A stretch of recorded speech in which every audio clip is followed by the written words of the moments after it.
নমস্কার, the news counter dot এসে আপনাদের সকলকে আরো একবার স্বাগত। আপনাদের নিশ্চয়ই মনে আছে বা সকলেই ইতিমধ্যে জানেন, অন্ডালে একটা অদ্ভুত ঘটনা ঘটেছিল। ছট পুজোর আগে বিজেপি সাংগঠনিকভাবে দাবি করেছিল ওখানে যাতে মাছ মাংস বিক্রি বন্ধ থাকে ছট পুজোর দিন। বিশেষ করে মাছের যে মার্কেট, ফিশ মার্কেট, এটা বন্ধ রাখতে হবে, এটা হিন্দুত্ববাদীদের দাবি ছিল।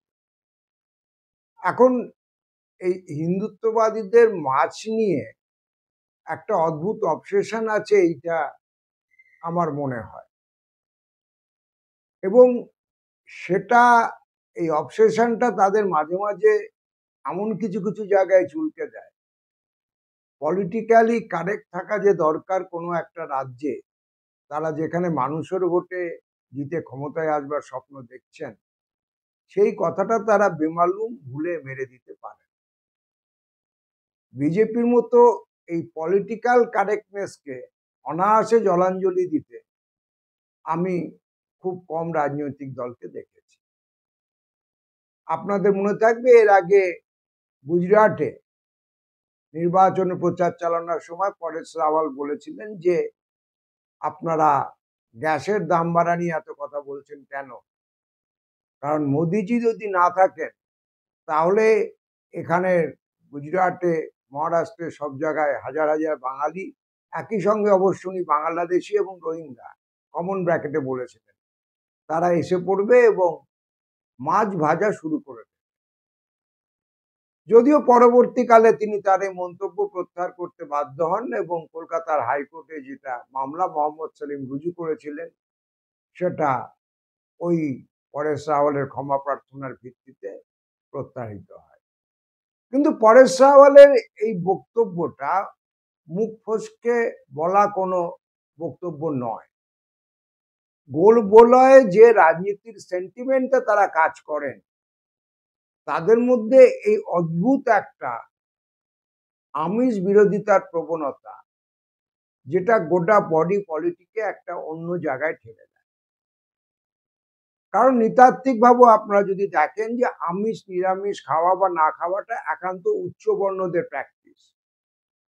আমাদের নিম্নবর্ণের অধিকাংশ মানুষ অ্যাক্রস দ্য রিলিজিয়ান, আমি বিভিন্ন ধর্ম সম্প্রদায়কে মাথায় রেখে বলছি, তারা আমিষ ভোজী। কিন্তু তা সত্ত্বেও অদ্ভুতভাবে বিশুদ্ধতার প্রতীক হিসেবে মাছকে বাদ দেয়া, এই একটা মডেল তারা চাপিয়ে দিতে চান। এখন কথায় আছে মাছে ভাতে বাঙালি, এবং এই জায়গাটার উপর যারা আঘাত আনতে গেছে, ভেতো বাঙালি বলুন আর যাই বলুন, তাদের কিন্তু শেষ পর্যন্ত রাজনৈতিক পরিণতি খুব একটা সুখের হয়। আপনাদের মধ্যে যারা বয়স্ক লোক, আমার এই শোতে যদি কোনো বয়স্ক মানুষ শ্রোতারা থাকেন, তারা মনে থাকবে যে কংগ্রেসের যখন জমানা চলছিল 50-এর দশক, 60-এর দশক, 60-এর দশকের শেষের দিকে, যখন আমাদের এখানে চালের অভাব, চাল খুবই দুর্মূল্য, তখন কংগ্রেসের মন্ত্রী, যিনি পরবর্তীকালের মুখ্যমন্ত্রী, তিনি মন্তব্য করেছিলেন যে ভাত খাওয়ার কি দরকার, কাঁচকলা খেতে পারে, কাঁচকলাতেও অনুরূপ খাদ্য গুণ আছে। এবং তার পরিণতি এটা হয়েছিল, 67-তে কংগ্রেস যখন পরাজিত হয়, প্রফুল্ল সেন মুখ্যমন্ত্রী, তার মুখ্যমন্ত্রীর আমলেই প্রথমবার পশ্চিমবঙ্গে কংগ্রেস পরাজয়ের মুখ দেখে। তখন বিক্ষুব্ধ জনতা কলকাতার এক ল্যাম্পপোস্ট থেকে অন্য ল্যাম্পপোস্টে বেঁধে কাঁচকলা ঝুলিয়ে দিয়েছে। প্রফুল্ল সেন হয়তো বৈজ্ঞানিক দৃষ্টিভঙ্গি থেকে অনেক কিছু প্রমাণ করেছিলেন যে হ্যাঁ, সত্যি কাঁচকলার খাদ্যগুণ আর চালের খাদ্যগুণের মধ্যে খুব একটা তফাৎ নেই। কিন্তু তারপরেও এই শুধুমাত্র পলিটিক্যাল কারেক্টনেস খেয়াল না রাখা, তার মাসুল কিন্তু প্রফুল্ল সেনদের দিতে হয়েছিল। প্রথম যে বামপন্থী সরকার সূচনা হয়েছিল, সেটাও কিন্তু সে প্রফুল্ল সেনদের আমলে, যিনি ভাতের বদলে কাঁচকলা খাওয়াতে স্ট্রাইক করেছিলেন।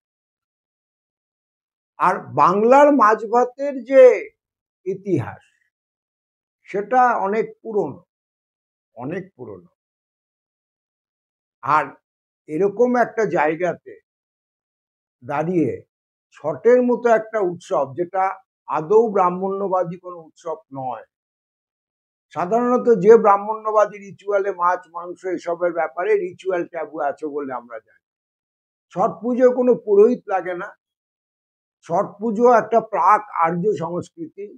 ছট পুজো মূলত সূর্যের উপাসনা। সেখানেও বঙ্গ বিজেপির অন্ডাল নেতৃত্ব আচমকা মাছের উপর নিষেধাজ্ঞা চাপানোর জন্য উঠে পড়ে লেগেছেন। কোথাও রাজনীতি করতে গেলে সেই রাজ্যের ইতিহাস যেটা অন্তর্লীন থাকে সেটাকে একটু স্টাডি করতে হয়। বাংলায় প্রথম মাছের উপর এমবার্গো জারি করতে গেছিল পাল রাজবংশের লোকজন। মহিপালের আমলে যে কৈবর্ত বিদ্রোহ, তার মূল কারণ ছিল হচ্ছে মাছ ধরবার উপরে বৌদ্ধ অনুরাগী রাজা, তিনি প্রাণী হত্যা নিষেধ করতে গিয়ে মাছ ধরার উপরেও নিষেধাজ্ঞা জারি করেছিলেন। তার পরিণতিতে উত্তরবঙ্গের একটা বড় অংশ পাল রাজ্যের হাতছাড়া হয়ে যায়। দুটো জেনারেশন পরে, দিব্যক এবং ভীমের পর, রামপাল বহু কষ্টে সেই কৈবর্তদের দমন করেন। বাঙালি কৈবর্ত বিদ্রোহীদের অন্যান্য সামন্ত রাজাকে সঙ্গে নিয়ে। সন্ধ্যাকর নন্দী রামচরিত মানস আপনারা যারা পড়েছেন তারা সে বৃত্তান্ত জানেন। তো এইটা হচ্ছে বাঙালির মাছ ভাতের ট্র্যাডিশন। আর হিন্দুত্ববাদীদের যেটা মজার ব্যাপার, তাদের এই মাছের প্রতি অ্যালার্জি ভারতবর্ষে অনেক ট্র্যাজেডির ফ্ল্যাশ পয়েন্ট হয়েছে। আপনারা সকলেই জানেন যে মোহাম্মদ আলী জিন্নাহ পাকিস্তানের জনক। তিনি মূলত পাকিস্তান প্রস্তাবকে সামনে আনা, মুসলিম লীগকে সঙ্গে নিয়ে এই দ্বিজাতি তত্ত্বকে দাঁড় করানো, এবং যার পরিণতি শেষ পর্যন্ত 1947 সালের 14ই আগস্ট পাকিস্তান স্বাধীন রাষ্ট্র হিসেবে আত্মপ্রকাশ করে। আমাদের বাংলার কাছে, বাঙালির কাছে সেটা ট্র্যাজেডি, কারণ তার দেশভাগ, তার ক্ষত আমরা আজও বয়ে বেড়াচ্ছি। আপনারা যা যা দেখছেন চোখের সামনে, এনআরসি, সিএএ, এসআইআর, তাতে অন্য রাজ্যের কি হচ্ছে বা না হচ্ছে তার থেকেও বড় কথা আমাদের পশ্চিমবঙ্গের মানুষ এক ভয়ঙ্কর অনিশ্চয়তার মুখোমুখি। সেটারও যদি আপনি উৎসমুখ খুঁজতে যান, দেখবেন যে তার একটা বড় কারণ হচ্ছে 47-এর দেশভাগ। এখন এই মোহাম্মদ আলী জিন্নাহ, ওয়াজ মোহাম্মদ আলী জিন্নাহ, অনেকেই তাকে বলেন যে হ্যাঁ তিনি পাকিস্তানের জনক, তিনি মুসলিম লীগের নেতা, তিনি খুব বড় মুসলিম জাতিসত্তার নেতা, সব ঠিক। কিন্তু পাশাপাশি এটাও ঠিক যে মোহাম্মদ আলী জিন্নাহর বাবা এবং ঠাকুরদা এরা সবাই ছিলেন কট্টর হিন্দু, রঘুবংশী হিন্দু বলে ওরা নিজেদের দাবি করতেন। রঘুবংশী হিন্দু মানে যারা নিজেদের রামচন্দ্রের উত্তরাধিকারী দাবি করে। আপনাদের শুনে অবাক লাগতে পারে, কিন্তু ঘটনা যেটা ঘটেছে সেটা হচ্ছে তাদেরও গ্রামে যে বসবাস ছিল গুজরাটে, গান্ধী, মহাত্মা গান্ধী যে গ্রামে থাকতেন, যেখানে জন্মেছিলেন, তার 2-4টে গ্রাম বাদে জিন্নাহদের পারিবারিক বাড়ি ছিল। এবং এই যে রঘুবংশী হিন্দু জিন্নাহর বাবা এবং পিতামহ, তারা একটা সময় জীবিকার প্রয়োজনে পেট চালাতে মাছের ব্যবসা করতে নামে, এবং সঙ্গে সঙ্গে ওখানকার বর্ণ কাঠামোয় যারা উচ্চবর্ণ ব্রাহ্মণ এবং সমাজপতি রিচুয়ালি, তারা বিধান দিলেন যে তোমরা এই মাছের ব্যবসা করতে নেমেছো, তার মানে হচ্ছে তোমাদের জাত কুল সব গিয়েছে, তোমাদেরকে আমরা পতিত ঘোষণা করছি। তো পরিণতিতে কি হলো, জিন্নাহ ঠাকুরদা নিজের ছেলে মানে নিজের বাবাকে, জিন্নাহর বাবাকে সমেত তিনি ইসলাম এমব্রেস করলেন, ইসলামে দীক্ষিত হলেন, এবং তাদেরই ঘরের ছেলে মোহাম্মদ আলী জিন্নাহ শেষ পর্যন্ত পাকিস্তানের জনকে পরিণত হল। সুতরাং হিন্দুত্ববাদীদের এই মাছের ব্যাপারে একটা ভুলভাল সামাজিক সাংস্কৃতিক মূল্যায়ন আমাদের অনেক ট্র্যাজেডির কারণ হয়েছে। আমি আশা করব তারা একটু মাথা ঠান্ডা করে ভাববেন, অন্তত এই বাংলায় ভাববেন যে আরো যেন কোনো বৃহত্তর ট্র্যাজেডির দিকে আমরা না এগোই। দ্য নিউজ কাউন্টার .s আজকে এই পর্যন্ত। চেষ্টা করবেন সকলে খুব ভালো থাকার।